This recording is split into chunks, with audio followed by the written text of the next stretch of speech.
त्यातल्या अगदी नावाला म्हणून मी तुमच्यासाठी हे एवढे मतदार आहेत, हे एवढ्या लोकांनी हे तिथे राहत आहेत, तिथेही मतदान केलं आणि मलबार हिलमध्ये देखील मतदान केलं. ह्याच्यातली म्हणून मी आत्ता जस्ट फक्त 3 नावं आणली आहेत. प्रभाकर तुकाराम पाटील, राम महादू भोईर आणि गजानन पुंडलिक भोईर. ही त्यांची मतदार यादी आहे. या मतदार यादीमध्ये त्यांनी त्या मतदारसंघांमध्ये देखील मतदान केलेलं आहे आणि मलबार हिल मतदारसंघामध्ये देखील मतदान केलेलं आहे. असे लाखो लोक आहेत महाराष्ट्रभर की जे या मतदानासाठी म्हणून वापरले गेले.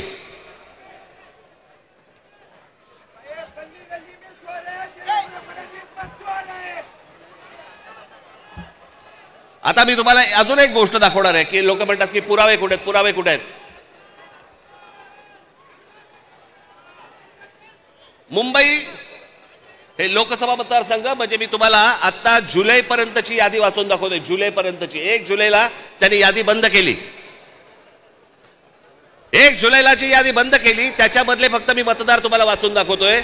याच्यामध्ये मुंबई नॉर्थ इकडे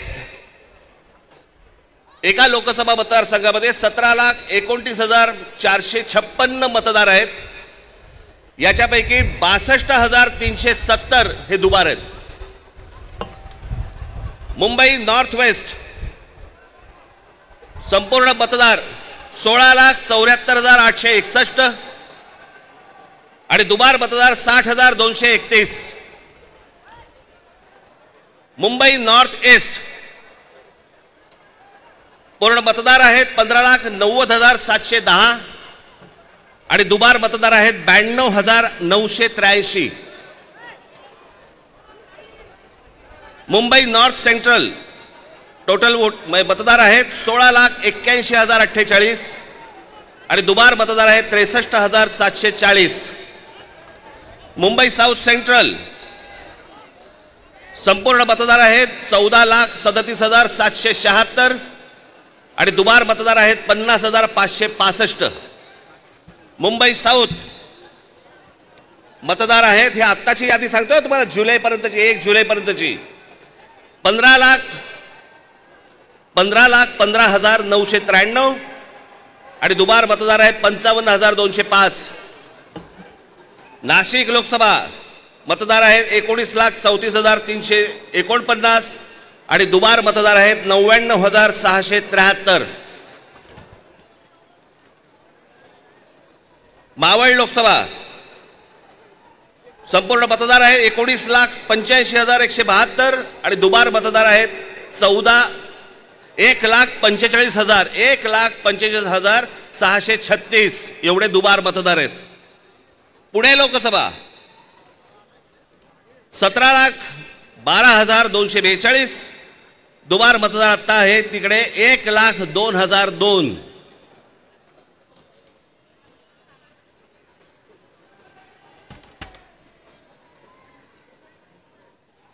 हे ठाणे लोकसभा इथे दुबार मतदार आहेत 2,09,981.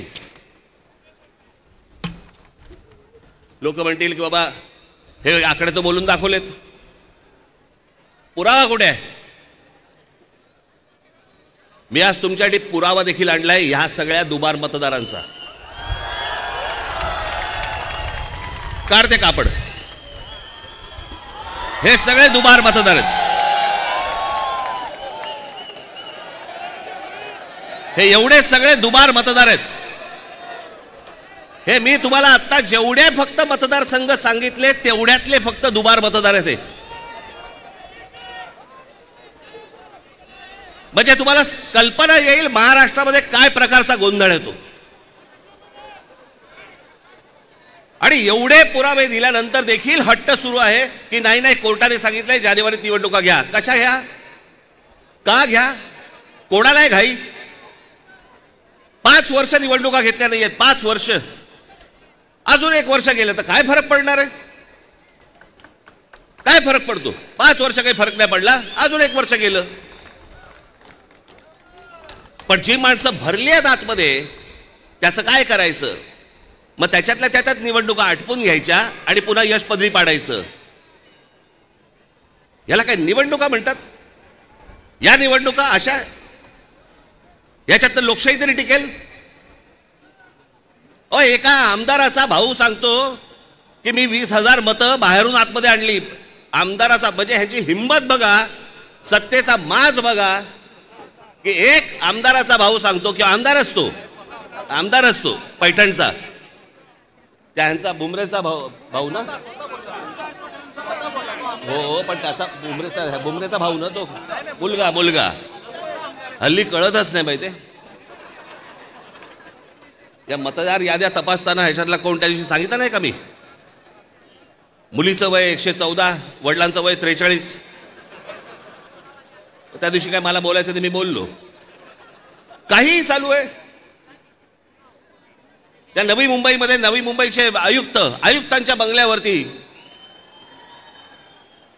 आयुक्तांच्या बंगल्यावरती मतदार नोंदवले गेलेत. कोणीतरी सुलभ शौचालयामध्ये नोंदवला गेला. कुठेही बसलेला दिसला की काही नोंदवायचा का? ही अत्यंत लाजिरवाणी गोष्ट मला असं वाटतं ही देशभर सुरू आहे, प्रत्येक ठिकाणी सुरू आहे. प्रत्येक